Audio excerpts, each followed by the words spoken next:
Prince Harry and Meghan Markle have had a very, very rough start to 2024, and we are only 31 days into the new year, and things don't look any better than they did in 2023. Harry and Meghan have claimed through various media outlets that they wanted a reset on the year, that they were going to have a comeback. It was going to be their comeback year. But if January is any indication, the train is just furthering derailing. We have just a massive derailment, especially with the recent news that Prince Harry's charity African Parks is embroiled in a scandal with some other guards. We also have Harry and Meghan being mocked at the Golden Globes in front of their boss, the CEO of Netflix. That's never good. And the whole audience laughed, and the Netflix CEO seemed to agree with them. We also have the Lilibet debacle coming up yet again. We also have Harry being on the bill for a $750,000 court case that he had to drop because, oopsie doopsie, he didn't have the evidence in the first place. So things are not going well for Harry and Meghan. And in fact, I found 17 negative stories so far in the month. So that's one every 2 days. And this is bad news for Harry and Meghan because they really, really needed a good start to the year because, again, 2023 was rough and they have just one last shot to keep their Netflix deal. And I just have a strong, strong feeling that they ain't going to get picked up, and they already know that. And what is going to happen to Prince Harry and Meghan Markle if they have no production company supporting their endeavors? They don't have any sort of relationship with Spotify anymore, and basically they have no business deals. Is this the year that Archewell is going to completely collapse? That remains to be seen, but I think it is fascinating to look at how badly Harry and Meghan have already started off the year, and do they have a chance to redeem themselves? Maybe, but it's going to take a lot of work on their parts. But if you guys haven't been to Royal News Network, my name is Brittany. I provide y'all with compelling royal commentaries. If you want to hit that subscribe button, that would be fantastic. I'm hoping to get to 150,000 subscribers here very, very soon. And if you love this channel, and if you really, really enjoy all of our discussions on royals, and if you would like to take a trip with me and other people who love royal stuff so we can all talk about royal stuff, I have an upcoming trip to Scotland. We'll be going to Edinburgh, up to the Isle of Skye, which is in the top of the country. Some really, really picturesque views. If you've never been to Scotland, it is a gorgeous country. So if you want to check out the details for that trip are down below. And I have a couple other links to various things I do. I just finished a video on the Swedish tiaras that we saw recently at the French state visit. So if you're interested in learning more about how some tiaras and jewelry from the court of Napoleon ended up in Sweden, we do have that video for you to check out, and lots of other things as well. But back to Harry and Meghan's disastrous start to 2024. I have found like 17 things that went wrong for them so far this year, and that's not a good start. That ain't a good start at all. And I went back through my Twitter because I was like, okay, let me see the things that I missed. And I came up with a couple more things, and I was like, oh my gosh, this really hasn't been a great start to the year for them. And there's some interesting ones. There's ones that are, I would almost say, more peripheral. There's like a specific one I'm thinking about because I had a list of like 10, and then I found, oh, there's this other little thing I could talk about. And then I was like, kept going, and I was like, oh man, there's just so many. There's just so many. So let's start off with what went wrong, starting at the top. And we'll get down to probably the most egregious thing that Harry and Meghan are working on that they still have no clue how to deal with, which is really, really troubling at this point. So the first one is the Golden Globes mockery. Yeah, so yes, Harry and Meghan were mocked at the Golden Globes. And I won't show you the clips because when I was trying to do that initial video, CBS would not let me take those clips, so we're not going to show the clips. But basically the whole argument was, so they started off with a joke about the crown and how the royal family is dysfunctional, and most royal families do have an element of dysfunction, and I would assume yours does too, because we all human, we all have the same issues. Royals, it's a little bit elevated, it's a little bit different, but most of those same issues still apply. And then they went into the joke about the crown and talking about how Harry might be hitting up the woman who played Her Majesty the Queen for money because Harry and Meghan are desperate for money. And what is interesting is that Hollywood is calling them out for that. And the joke goes on to talk about, well, why is Netflix paying Harry and Meghan a boatload of money? Nobody knows. And then the camera pans to Netflix's CEO. And he's just, I don't know, guys. I just don't know. I just don't know. And not only the fact that they had that joke, but most of the Suits cast were somewhat dismissive of Meghan, especially Gina Torres when being asked about her. And we also had the other actor who had worked with Meghan trying to talk her up. And I gotta say, Meghan's, I really enjoy like movies and television shows and everything. That has always been a huge passion of mine since basically a kid. And so he kept talking about how great an actress Meghan is, and I'm like, dude, she's really not. You saying that does not help matters in the slightest. So we do have that interesting thing where he's trying to pitch, because they're continuing to do all this stuff related to Suits, because Suits did have a huge year. That's one thing Meghan can be very proud of in 2023, is that Suits did really well. Bravo. Nothing else did though, pretty much. So the Golden Globe situation was pretty bad. We don't want to go too far into Golden Globes because I did a whole video on it, but I just did want to highlight that in the industry they're trying to be successful in, to be openly mocked for not being able to work and produce things is a really, really bad thing, especially that they're a money drain. This was also mocked on Family Guy. They were highlighting that Harry and Meghan are a money drain on the system.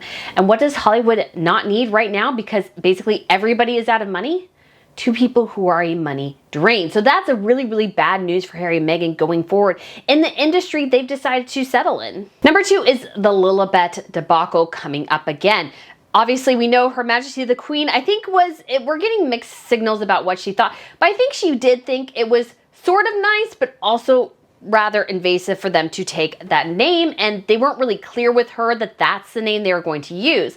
I think it was clear they told her they were going to name their daughter after her, and then let the whole world know that the name was Lilibet. But what the author of the book clarified, which I thought was very key, is that Her Majesty wasn't just mad about them using the name, but that they dragged her name into their narrative about it, saying that she had no issue in it when she really did. And I think that's totally and completely true.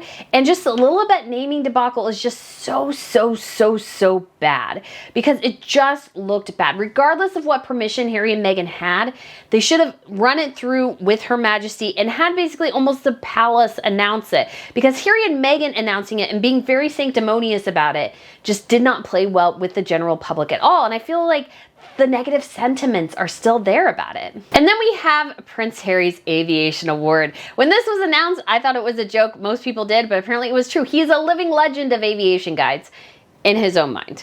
And so this award was just outright mocked by pretty much everybody. It just wasn't really a good look for Prince Harry. And he went to the event. It seemed to go off okay. He made a weird joke to John Travolta. So go ahead and take a listen here. Thanks very much, Captain John. Don't go running away. I was 1 year old. I was 1 year old when you danced with my mum. As you told everybody here, and continue to dine out on that probably every single night. But look at us now. It's great. So if we're not going to dance together, we'll fly together. That's it. Thank you. We're done. And that whole idea that he's dining out every day on the memory of Diana, it's like, I think that's what Harry's doing, A, number one. And B, nobody is as obsessed about Diana as Harry is, it seems like. And Harry, again, I think has this dissociation between who Diana was and the media concoction of her. And so Harry just really seems to struggle with that quite a bit. And he really just reminds everybody that he's only where he is because of his mother. He hasn't really accomplished anything in the industry. And the other thing about that, which I thought was really funny, so we're at point number 14, is Prince Harry getting in a picture with a fake German prince. Oh my gosh, this guy had a total and complete meltdown when people pointed out that he ain't a real prince. He had to show us his birth certificate. And I am of the opinion, and this is just my personal thing, is that you really are only a prince or princess for the most part if you were born it or you married it. He did not marry into it. His mother did. He don't have a title. He did, I guess, get officially adopted in his 20s or 30s, which is very sweet on behalf of his stepfather, but he ain't a royal. And him going on, and he shows like this whole like timeline and family tree of people he's not related to. And then calling out the media, telling them they should fire this woman from the Daily Mail because she's not telling the world that he's related to all these royals that he's not really related to. It's just stupid. It's just really stupid. But it's so funny because the happiest I've seen Harry in a while was in a picture with this guy. So maybe fake royals run together? Who knows? All right, the next thing I'm going to go with is sort of the burden that Omid Scobie remains for Prince Harry and Meghan Markle, particularly now his penchant for taking pictures in the gym and grabbing his crotch. So this is the journalist that Harry and Meghan have, like, he's the anointed journalist to them. And he goes around telling everybody, well, he's not friends with them, but he's going to harp on their narrative until the end of time because he believes that they were maligned in the public. And he's welcome to believe that. Obviously, we are all welcome to have our own opinions.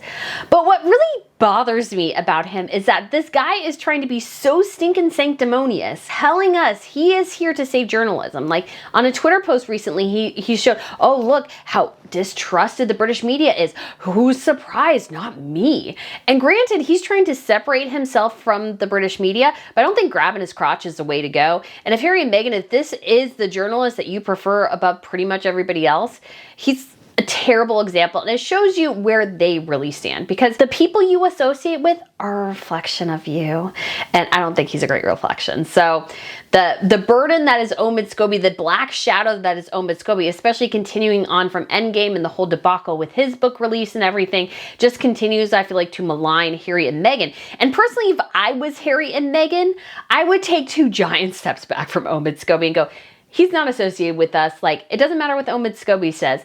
Harry and Meghan need to do it, but they still want him in their pocket. And I think too, he probably knows where some of the bodies are buried. And so they keep him close and don't really call him out on things because they don't want him to reveal things about them. So it'll be interesting to see, but that's just my personal opinion on Omid Scobie. But he's just not a great reflection on Harry and Meghan. And if I was Harry and Meghan, I would really try as best as possible to distance myself from him. And so the next one, we're going to go with point, I believe, number 12. And this is probably something newer, but I'm going to say it anyways, which is that Suits is apparently reuniting for a Super Bowl ad. And of course, Meghan Markle wasn't a part of it. And my personal opinion on Meghan Markle and Suits is that she's proud the show is doing well because it pads her bank account. Probably not as much as you would think. But at the same time, too, she is sort of, I think, wary of the fact that it is something in the past that's doing really well and she feels like she's beyond it. Yeah, she's probably getting a lot of pressure to be part of it. And she wants to because it's getting attention, but she doesn't want to because she wants to be elevated. She thinks she's better than everybody else on that show. So in a lot of ways, she doesn't really totally want to go back to it. You see this with her friends too. What happened when Jessica Mulroney got in a bit of a scandal and a tiff on social media? She dropped her like a hot potato, never talked to her again as far as we're aware. So Meghan is completely and utterly willing to drop anyone and anything, and she wants to move past it. And granted, you could talk about the Jessica Mulroney thing and just how much of a disaster that sort of was for her, but I do think it's pretty indicative of somebody who is pretty cold, that they totally leave somebody out to dry forever, even though that person was a close friend. Like, Jessica's children were in Harry and Meghan's wedding pictures. They were in the wedding. Jessica was basically in like the opposite of like Catherine or something. She had one of the, was it Charles? She was across way from Charles. Like, she had the primo spot in the wedding chapel, and Meghan doesn't talk to her anymore as far as we're aware. So that division of Meghan's life, she compartmentalizes. When something doesn't work out, she cuts it out and she doesn't think about it again and she moves on.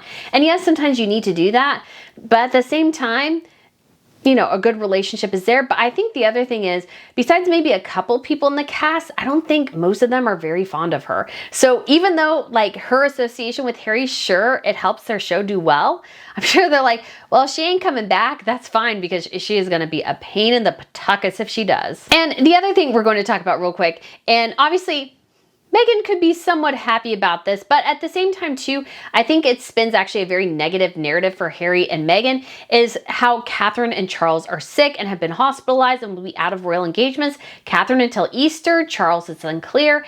And what I think is really bad for Harry and Meghan in this instance is that it just reminds everyone that they've abandoned their family completely. And when the family needs help, Harry and Meghan aren't there. Now, again, I know people freak out and go, well, we don't want Harry and Meghan back in the UK. Oh, they're awful people, la da da. That's not the issue. The issue is, at the end of the day, family should matter to them. The problem is, family does not matter to Prince Harry and Meghan Markle.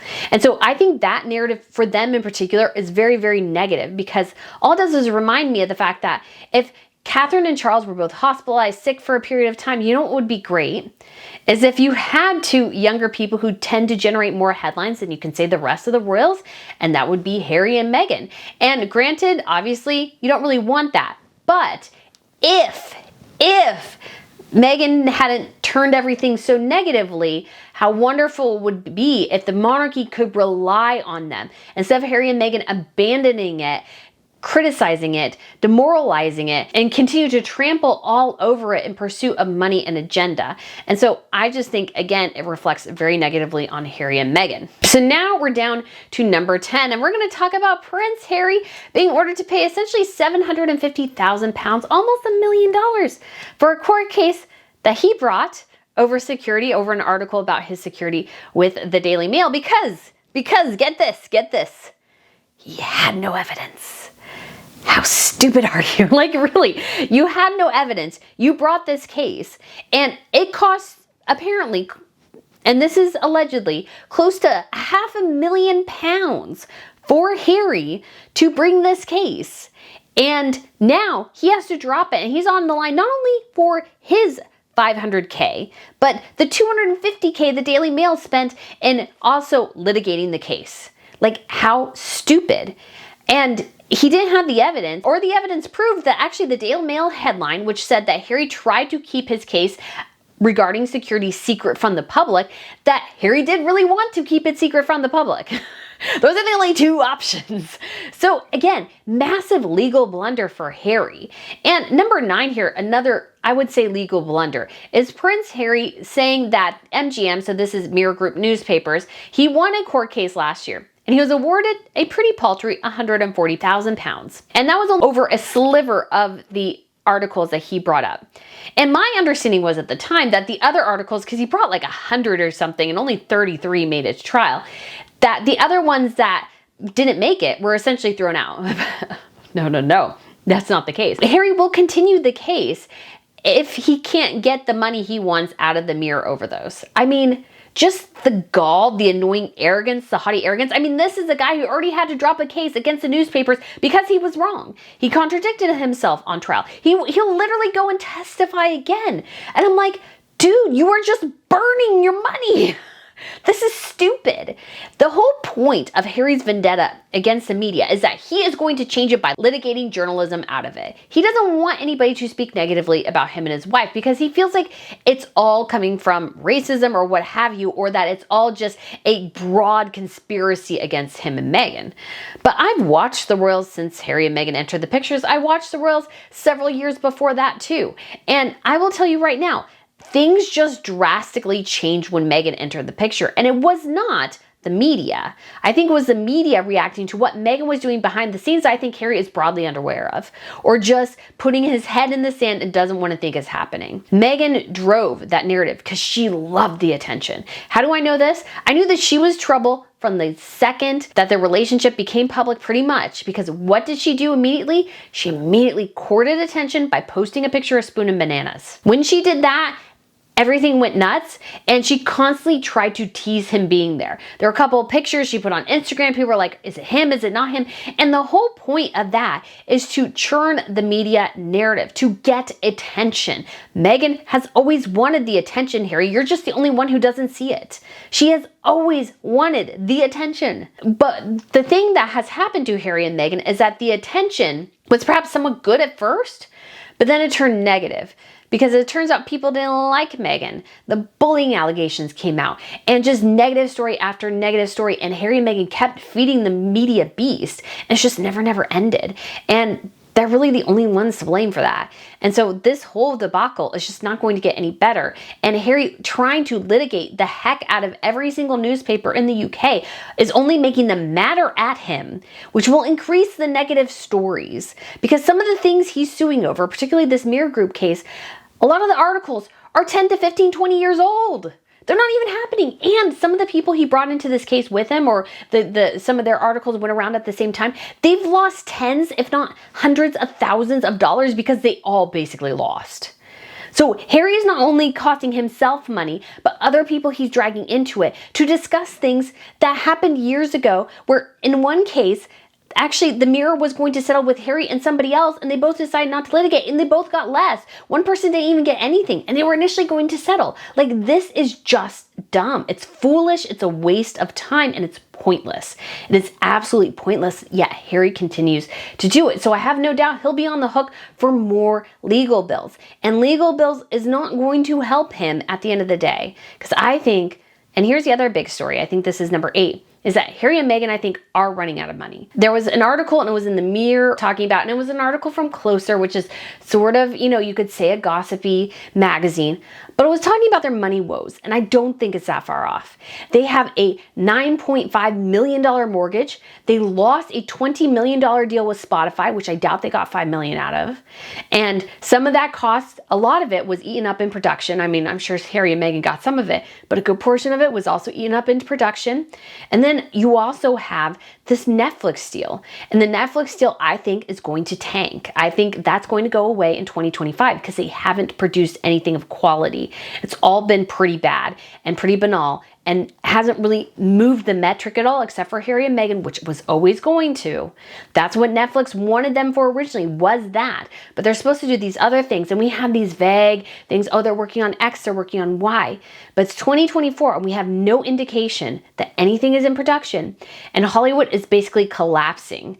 The whole industry is shrinking. Netflix is doing good, but Netflix is also, I think, if they're prudent, looking at what's happening to the rest of the industry and going, okay, we can't fall down this rabbit hole. We need to be strategic in what we're doing. And I don't think Harry and Meghan are going to make that cut. They've only had 1 success out of 3, and that's not a good metric. Again, that's a 33%, that is failing. And Harry and Meghan, I think their budgets are overblown. I think everything they do is overproduced. They demand to have like Oscar caliber documentarians for their reality TV show, which they really didn't need. And so I think they've overblown everything, and I think they're just blowing through their money. And yes, they still have money, but is it as much as you think it is? Or, as I have always stipulated, are they living a billionaire's lifestyle on a millionaire's salary? And I think that's what's going on there. And so I don't think those money woes are going to get any better this year. In fact, if they downsize, that's going to be a huge indication of how much they've blown through. So number 7 we have here is Harry and Meghan's trip to Jamaica, which I think played very, very poorly on multiple levels. But just on the face of it, first off, for number 7, we're just going to talk about the Commonwealth, how they were pictured with a Jamaican prime minister who basically attempted and pretty much succeeded to embarrass Catherine and William on their tour there, being exceptionally rude by telling them to their face when they were on a tour to promote Jamaica that, yeah, we don't want you as a monarchy anymore and we're going to kick you out. But here, come enjoy our country for a little bit, promote us to the rest of the world, but we're going to kick you out as soon as your feet leave the door or whatever. And it was just incredibly rude, and Harry and Meghan were pictured with him, which again, just reminds us that their status is unclear. They still have profiles on the royal website. I'm like, why? They're not working royals. Take them down. Them and Andrew. Take them down. But no, the royals just don't seem to want to do that. I don't know why. And so Harry and Meghan, though, I think they thrive on this unclear status that they have because sometimes they're treated like royals, but they're not really royals anymore. And I think that's because sometimes people are unclear on how to treat them. Number 6 we got to talk about is Meghan's dress. Another disastrous Carolina Herrera dress. Golly, that woman cannot wear fashion to save her life. The dress was probably about 6 inches too long. And apparently she was wearing flats, but that doesn't work if it's a bespoke skirt that was tailored to you wearing heels and you decide to wear flats. That don't work. And it was weird because it was like a bespoke skirt from Carolina Herrera, bespoke to a little middling premiere in Jamaica.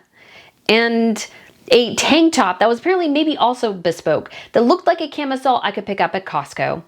It was a disastrous look, and she looked sort of ridiculous being there, and so did Harry. And I made a video all about it where Harry didn't smile that much. There is a couple pictures where he did, but I just really feel like if you go through the history of Harry and pictures on like Getty or something, you'll see that his smile does not come as readily as it used to. And I think the misery of living with Meghan ain't getting any easier. And number 5 I want to talk about, I did a whole video on this, but I think it's still so important. Daily Mail also picked up on it, but did not give me credit if I was the one who inspired it because it came out the day after my video talking about how insecure Jamaica is and how they refuse to go to the UK apparently because they have too much of a security risk going there. I think their trip to Jamaica may be used in the Revit court case against them, going, they're perfectly willing to go to a country where the United States government tells you to reconsider travel. Essentially, don't go if you really don't have to. And yet, at the same time, they tell us they can't go to the UK. Why in the world are we taking this case? This is ridiculous. I think it's just ammunition in the pockets of the government's lawyers in the UK. I mean, I would use it up the wazoo. I would just rake them over the coals with that trip if I was part of the government's legal team in that instance. And we also have another government instance for Prince Harry, because his lawyers are going to have to go to Washington, D.C. and talk about his visa status, because there is now going to be a court hearing about it. Now, will I think Harry will be kicked out? This is being brought by the Heritage Foundation, which is a conservative think tank in the United States. Do I think this will result in Harry being kicked out of the country? No. But what I think will be interesting is revealing what visa status he has. Was he given a special status? Does he have diplomatic status? Like, what is the status of his visa? I do think that's interesting and worthwhile discussion, because if he's going to be here and attempt to try to be his cosplay royal self here, and I don't know what status he has as a visa holder, because if he has a diplomatic visa, he has some diplomatic immunity, and that could have grave consequences if there's an accident or something. So I feel like the public does deserve to know, especially when Harry and Meghan, of course, like I've said, have made such a spectacle of themselves. We also have another Archewell departure. This time it is Bennett Levin, who was the manager of Archewell. And so he was a co-producer on some of their projects, and now he is gone. So the Archewell team has gotten very, very small. And I don't think it's going to get any bigger, because I think the whole thing is contracting and collapsing in on itself. And that's not a good thing, because number 3, I think that we have going on, which a lot of people have posited, is that part of the reason Harry and Meghan were in Jamaica with the CEO of Paramount is to try to make a deal with Paramount, because their Netflix deal is already done. Now, this is interesting because I think unless Netflix has explicitly told them, no, we're not going to renew you, going and trying to cozy up already, if I was Netflix, I'd be irritated. So it's like, yes, our deal isn't going well, but why are you now trying to land another one? When you're not finished with ours, you barely done anything on ours, what are you doing? So this is a huge problem for Harry and Meghan. I mean, depending on how things look. I don't really know how things are behind the scenes, but if I was a business person, that would irritate me. So it does look like we have a bit of an update from Netflix regarding Harry and Meghan. This came out earlier today, which is that apparently the two are working on a couple of things, some unscripted series, a scripted series, and a scripted movie. But I still don't think this is necessarily a super fantastic sign that things are going really well, because everything is quote unquote in early development, very early development actually. And so this could mean that basically Netflix is looking to run the clock on them, give them some projects, make them feel important, have some things get done, but yet at the same time still very strongly considering their future with Harry and Meghan. And again, this would not be a surprise, because Netflix, like the rest of Hollywood, is reconsidering the future, and Harry and Meghan are slow to produce things. Their things are overproduced. They haven't performed well. So I think this is a serious thing that Netflix is considering. Or it could be that they have been told that, yeah, this is done, and they're trying to get another deal. The problem is the only studio, or you could say company in Hollywood, big production company, so we're talking Warner Brothers, Paramount, Disney, the only company doing well in Hollywood you could say right now is actually Netflix. So really, Harry and Meghan's greatest avenue was always going to be Netflix. But the problem is, Harry and Meghan dragged their feet. It took them way too long to produce things. And part of it is Meghan Markle's control issues. She's a controlling narcissist. You see this in how she wants to nitpick, I think, every single thing, and she can't let things go, and she's not a creative. So when I'm sure she interferes, it actually probably makes things worse. And so because they've dragged their feet, Hollywood, the industry is completely different than when it was in 2020. And when it was in 2020, everybody was blowing money up the wazoo because everybody wanted to get on streaming, because everybody was home with COVID and everything. All the companies that went into streaming are essentially now back selling their catalogs to Netflix because they can't get anybody on their individual profiles. So now Netflix has this huge influx of people interested in them, whereas all the other industries are sort of collapsing in on themselves. There's a lot of talk of mergers, layoffs. Paramount's going to have a layoff. So why in the world would Paramount pay them a dime, let alone $100 million? And Harry and Meghan did not get that $100 million up front. It was part of their deal as they produced products. So my guess would be, if I was Netflix, At most, I would say they like 10 to 20 million maybe is what they should have gotten at this point. Maybe. Some of that would be eaten up in production, but I just don't think they ended up with that much because their things aren't doing that well. And so what are they going to do? I don't know. But just saying that right now, Paramount is not going to give them that level of paycheck. I mean, they'd be lucky to get a teensy bit of that amount, maybe $10 million. And the only other things we know they have are Meet Me at the Lake, which is owned by Netflix, not them, which is a bad sign because Netflix can pull it from them and say, yeah, we're going to give it to somebody else. Their team is microscopically small. So, and they keep losing people. And so there's not an upward trajectory. And Harry and Meghan have always phrased it as like, well, we're a growing company. We're finding our footing. I was like, no, you're not. No, you're not. You're collapsing. You are the Titanic. You are the Titanic going boo into the ocean. That's what it's like right now, and people are jumping into the lifeboats and trying to get away. Unfortunately for you guys can't get away because this was a mess of your own making, so you're having to deal with that reality now. The other more interesting aspect that we've seen recently for Meghan is that I think she's having a really, really hard time landing a brand deal, which would be surprising, except for this interesting PR piece we've got. Because so many times we have been told Meghan Markle wants to do the influencer thing. She wants to do like Goop or Poosh or whatever Kourtney Kardashian floated for a while and then I don't think went anywhere. But Meghan Markle has said she wants to do something like that. Fine, whatever. To each their own. But the problem is that I don't think she's getting a brand deal. And what they did is they sent, I think, a PR message maybe. This is just my opinion, guys. This is just my opinion. I've written articles and stuff, and people do pitch you on things. And I think this was a pitch to the New York Post, and one of their writers put it up. She's really into royals, and it was talking about how this jewelry brand, they connected with Meghan, and she allegedly purchased, and some people think she got it as freebie, it doesn't matter. She got this jewelry, which I personally think is ugly. And it has the evil eye motif because Meghan Markle loves that because she can't really be Christian. She has all this evil eye. I'm going to do a whole little video for my members about this because I just find it fascinating. So this will be for my highest level members, Prince and Princess, talking about Meghan Markle's obsession with evil eye and other jewelry that's like not Christian, even though she made a big deal about getting baptized, wearing a Christian bracelet, you know, because Her Majesty the Queen, but Meghan Markle doesn't really care. Anyways, so Meghan Markle wore this earrings, which I think personally are quite ugly. And they're like $800 a pop, and you have to buy them individually. They're ugly. And how, because Meghan wore them, they got $1.2 million investment. Great, fantastic. That is wonderful for you. But the problem is, they're citing this as a Meghan effect. But that was in 2019. Meghan at the time was pregnant with Archie. That was 5 stinking years ago. Things have changed drastically since then. They are wildly unpopular. They are no longer working royals. They have an antagonistic relationship with the family. They didn't leave on good terms. They are antagonists. They are openly mocked in Hollywood. People openly mock them all the time. So why in the world would I as a business person go, okay, well look, she got them $1.2 million. But everything about Meghan right now is different than it was 5 years ago. 5 years and now is 2 different things. So if you're really wanting brands to invest in you, you need something new. But I think the problem is she doesn't have it.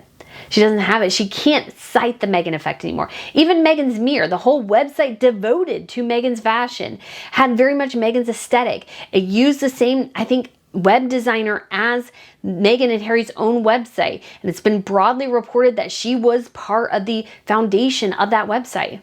Basically, that site has been totally abandoned. They also have now opened it up to ads, so there's like ads everywhere on it. It's just like kind of a messy, like they don't even update anything anymore. And so I think the problem is there is no Meghan effect anymore. And so the best they can do is cite something from 2019, before the pandemic, before Brexit, before everything, and cite it as, look, this is what Meghan can do. But again, the problem is nothing is the same. Nothing basically is the same about Meghan between then and now. I think it's telling how desperate they are to get a brand deal, and that the best they can do to prove their worth is to go into the archives and find the best thing. And again, bravo to the jewelers, but I don't think this is going to help Meghan in the slightest. And the last and biggest thing right now going on is the scandal within African Parks, which is a charity that Harry is part of, and they control some African parks and wildlife preserves throughout Africa. And the allegation is that their guards in a certain region are abusing the local community. And I won't go into details because YouTube can hit you on that and everything, but it's pretty egregious. And apparently Harry was notified about this in May, but he still decided to become a board member in the fall. Now, here's the issue I have with this. And I think sometimes it's complicated, it's nebulous, especially in this area of the world. It's the Republic of the Congo, which is very, very remote country. It's a massive country, but very, very remote, very difficult to access certain things. So it's hard sometimes to catalog these sorts of things. But what I think is telling is that Harry was allegedly told about this in May from Survival International, a group that has been tracking this. And this is an issue they've tracked for years. And so they told Harry about this. And he's like, oh yeah, I'm going to run this up to the top of the company and they're going to do something about it. And then nothing. And the question is, did Harry allow them to just shove this under the rug? Did Harry totally forget about this? Was Harry told it was fine when it really wasn't? I mean, there are so many different scenarios here, but what I think is most egregious is Harry and Meghan not saying anything about it. There was one generic comment early about how Harry had elevated this issue, but as time has gone on and more things are coming out, Harry and Meghan haven't said diddly squat. And going back to Omen Scobie, he hasn't posted about it either. But another friendly journalist to them, Jack Royston, who writes for Newsweek, did cover it as well. And so this is a case that can't totally be avoided by Harry and Meghan, and yet they are, because I don't think they know what to do. I think Harry still wants to be a board member. I think he's still probably invested in this, but he doesn't know how to proceed because I think they're just floundering. I think generally 2024, once again, will be the collapse of Harry and Meghan as a brand and the collapse of Archewell. And I think they'll lose just so many other deals. And I think the problem is some of it is their hypocrisy, because they told us time and time again how charitable they are, how philanthropic they are, how they stand for women's rights, community rights, all these sorts of things. And yet when a real serious situation comes up regarding those issues that they supposedly are so passionate about, they're silent. And I think that's a huge problem for them. And I think there's so many problems for them going forward. And I don't think they have a good solution to it. Because again, one of their big issues with Netflix is that they need to work and they just don't seem to be able to do that. They need to create product. They can't do that. If I was Harry and Meghan, what I would do is perhaps let some of those deals die off, raise your own capital, money, and investments, and then create your own things that are much smaller in scale. Because I think Harry and Meghan's problem is they want to be so broad because Meghan thinks she's Oscar caliber, Golden Globe caliber, Emmy caliber, whatever. When the truth is she isn't. And I think they would have been so much better served in an industry they didn't know that much about. Meghan, yes, she was an actress, but she was a low-tier actress. She didn't seem to have any interest in anything going on behind the scenes. So it would have been much better to start smaller. Because what I think is also clear is that they're willing to abandon anything that doesn't initially work, like archetypes. Archetypes didn't work. But instead of retooling it, reformatting it, getting away from Meghan Markle's very, very scripted responses to everything, they just dropped it. They just dropped Archewell Audio completely. And it's like, why? Why would you do that? Try, take risks. But Meghan Markle, I think, is allergic to risk. And I think Harry is just utterly clueless, to be quite honest. He is utterly clueless, floundering, doesn't know what's going on, just hoping Meghan Markle figures it out because Lord knows he can't. So, guys, let me know what you think of this video. Let me know what you think of Meghan and Harry's pretty disastrous start to 2024. I'd love to get your thoughts. Thanks for watching, and I will see you soon. Bye.